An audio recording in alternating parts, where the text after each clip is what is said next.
नमस्कार मित्रों, आज आपके लिए महाराणा प्रताप का प्रसंग लेकर उपस्थित हैं। मित्रों, मेवाड़ की सारी सेना छिन्न भिन्न हो चुकी थी। धन संपत्ति कुछ भी नहीं बचा था। सेना को संगठित करने हेतु तथा मुगल सैनिकों से अपने को बचाने के लिए वह राजपुरुष परिवार सहित जंगल में भटक रहा था। पूरे परिवार ने कई दिनों से खाना नहीं खाया था। पास में थोड़ा आटा था। उनकी पत्नी ने रोटियां बनाई। सभी खाने की तैयारी कर रहे थे। तभी एक जंगली बिलाव रोटियां उठा ले गया। पूरा परिवार भूख से छटपटाता रह गया। भूख से बच्चों की हालत गंभीर हो रही थी। ऐसी दशा देखकर पत्नी ने पुनः घास की रोटियां बनाई, जिन्हें खाकर पूरे परिवार ने अपनी भूख शांत की। त्याग, बलिदान, निरंतर संघर्ष और स्वतंत्रता के रक्षक के रूप में देशवासी जिस महापुरुष को सदैव याद करते हैं, उनका नाम है महाराणा प्रताप। उन्होंने आदर्शों, जीवन मूल्यों एवं स्वतंत्रता के लिए अपना सर्वस्व दांव पर लगा दिया। इसी कारण महाराणा प्रताप का नाम हमारे देश के इतिहास में महान देशभक्त के रूप में आज भी अमर है। महाराणा प्रताप का जन्म राजस्थान के उदयपुर नगर में हुआ था। इनके पिता मेवाड़ नरेश राणा उदय सिंह थे। बचपन से ही उनमें वीरता कूट कूट कर भरी थी। गौरव, सम्मान, स्वाभिमान व स्वतंत्रता के संस्कार उन्हें पैतृक रूप से मिले थे। मुगल सम्राट अकबर एक महत्वाकांक्षी शासक था। वह संपूर्ण भारत पर अपने साम्राज्य का विस्तार चाहता था। उसने अनेक छोटे छोटे राज्यों को अपने अधीन करने के बाद मेवाड़ राज्य पर चढ़ाई की। उस समय मेवाड़ में राणा उदय सिंह का शासन था। राणा उदय सिंह के साथ युद्ध में अकबर ने मेवाड़ की राजधानी चित्तौड़ सहित राज्य के बड़े भाग पर अधिकार कर लिया। राणा उदय सिंह ने उदयपुर नामक नई राजधानी बसाई। सन 1572 ईस्वी में प्रताप के शासक बनने के समय राज्य के सामने बड़ी संकटपूर्ण स्थिति थी। शक्ति और साधनों से संपन्न आक्रामक मुगल सेना से मेवाड़ की स्वतंत्रता और परंपरागत सम्मान की रक्षा का कठिन कार्य प्रताप के साहस की प्रतीक्षा कर रहा था। अकबर की साम्राज्य विस्तार की लालसा तथा राणा प्रताप की स्वातंत्र्य रक्षा के दृढ़ संकल्प के बीच संघर्ष होना स्वाभाविक था। अकबर ने राणा प्रताप के विरुद्ध ऐसी कूटनीति व्यूह की रचना की कि उसे मुगल सेना के साथ ही मान सिंह के नेतृत्व वाली राजपूत सेना से भी संघर्ष करना पड़ा। इतना ही नहीं, राणा का अनुज शक्ति सिंह भी मुगल सेना की ओर से युद्ध में सम्मिलित हुआ।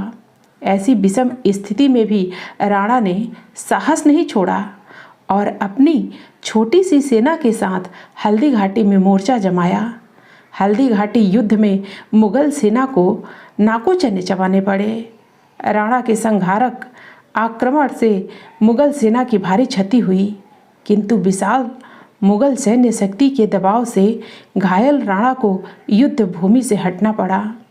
इस घटना से सरदार झाला, राणा के प्रिय घोड़े चेतक और अनुज शक्ति सिंह को विशेष प्रसिद्धि मिली। सरदार झाला ने राणा को बचाने के लिए आत्म बलिदान किया। उसने स्वयं राणा का मुकुट पहन लिया, जिससे शत्रु झाला को ही राणा समझकर उस पर प्रहार करने लगे। घोड़े चेतक ने घायल राणा को युद्ध भूमि से बाहर सुरक्षित लाकर ही अपने प्राण त्यागे तथा शक्ति सिंह ने संकट के समय में राणा की सहायता कर अपने पहले आचरण पर पश्चाताप किया। हल्दी घाटी का युद्ध भारतीय इतिहास की प्रसिद्ध घटना है। इससे अकबर और राणा के बीच संघर्ष का अंत नहीं हुआ, वरन लंबे संघर्ष की शुरुआत हुई।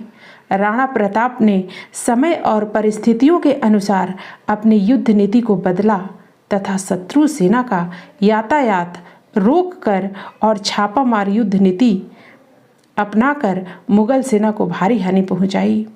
इससे मुगल सेना के पैर उखड़ने लगे।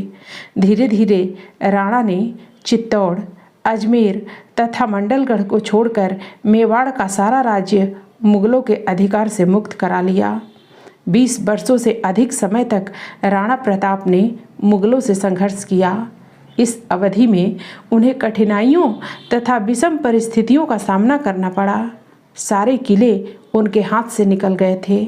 उन्हें परिवार के साथ एक पहाड़ी से दूसरी पहाड़ी पर भटकना पड़ा। कई अवसरों पर उनके परिवार को जंगली फलों से ही भूख शांति करनी पड़ी। फिर भी राणा प्रताप का दृढ़ संकल्प हिमालय के समान अडिग और अपराजेय बना रहा। उन्होंने प्रतिज्ञा की थी कि मैं मुगलों की अधीनता कदापि नहीं स्वीकार करूंगा और जब तक चित्तौड़ पर पुनः अधिकार न कर लूँगा तब तक पत्तलों पर भोजन करूँगा और ज़मीन पर सोऊंगा। उनकी इस प्रतिज्ञा का मेवाड़ की जनता पर व्यापक प्रभाव पड़ा और वह संघर्ष में राणा के साथ जुड़ी रही। संकट की इस घड़ी में मेवाड़ की सुरक्षा के लिए उनके मंत्री भामा शाह ने अपनी सारी संपत्ति राणा को सौंप दी। सन 1572 ईस्वी में सिंहासन पर बैठने के समय से लेकर सन 1597 ईस्वी में मृत्यु पर्यंत राणा ने अद्भुत साहस, शौर्य तथा बलिदान की भावना का परिचय दिया। मेवाड़ उत्तरी भारत का एक महत्वपूर्ण तथा शक्तिशाली राज्य था। राणा सांगा के समय में राजस्थान के लगभग सभी शासक उनके अधीन संगठित हुए थे। अतः मेवाड़ की प्रभुसत्ता की रक्षा तथा उसकी स्वतंत्रता को बनाए रखना राणा प्रताप के जीवन का सर्वोपरि लक्ष्य था। इसी के लिए वे जिए और मरे। युवराज अमर सिंह सुख सुविधापूर्ण जीवन के अभ्यस्त थे। महाराणा को अपनी मरणासन अवस्था में इसी बात की सर्वाधिक चिंता थी कि अमर सिंह मेवाड़ की रक्षा के लिए संघर्ष नहीं कर सकेगा। इसी चिंता के कारण उनके प्राण शरीर नहीं छोड़ पा रहे थे। वे युवराज और राजपूत सरदारों से मेवाड़ की रक्षा का वचन चाह रहे थे। अमर सिंह और उपस्थित राजपूत सरदारों ने उनकी मनोदशा को समझकर अंतिम सांस तक मेवाड़ को स्वतंत्र कराने का संकल्प किया। आश्वासन पाने पर उन्होंने प्राण त्याग दिया। राणा प्रताप का नाम हमारे इतिहास में महान देशभक्त के रूप में अमर है। वीर महाराणा प्रताप के अदम्य साहस तथा शौर्य की सराहना करते हुए प्रसिद्ध अंग्रेज इतिहासकार कर्नल टॉड ने लिखा है कि अरावली की पर्वतमाला में एक भी घाटी ऐसी नहीं है जो महाराणा प्रताप के पुण्य कार्य से पवित्र न हुई हो, चाहे वहाँ उनकी विजय हुई हो या यशस्वी पराजय।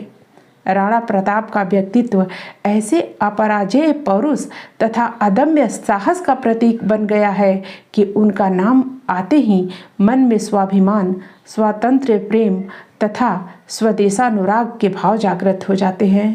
प्रताप का जीवन स्वतंत्रता प्रेमियों को सतत प्रेरणा प्रदान करने का अनंत स्रोत है। उनका वीरतापूर्ण संघर्ष साधारण जनमानस में उत्साह की भावना जागृत करता रहेगा। मित्रों, प्रसंग आपको कैसा लगा? आप अपने कमेंट्स के द्वारा हमें अवश्य बताना। प्रसंग पसंद आने पर वीडियो को लाइक और शेयर करना।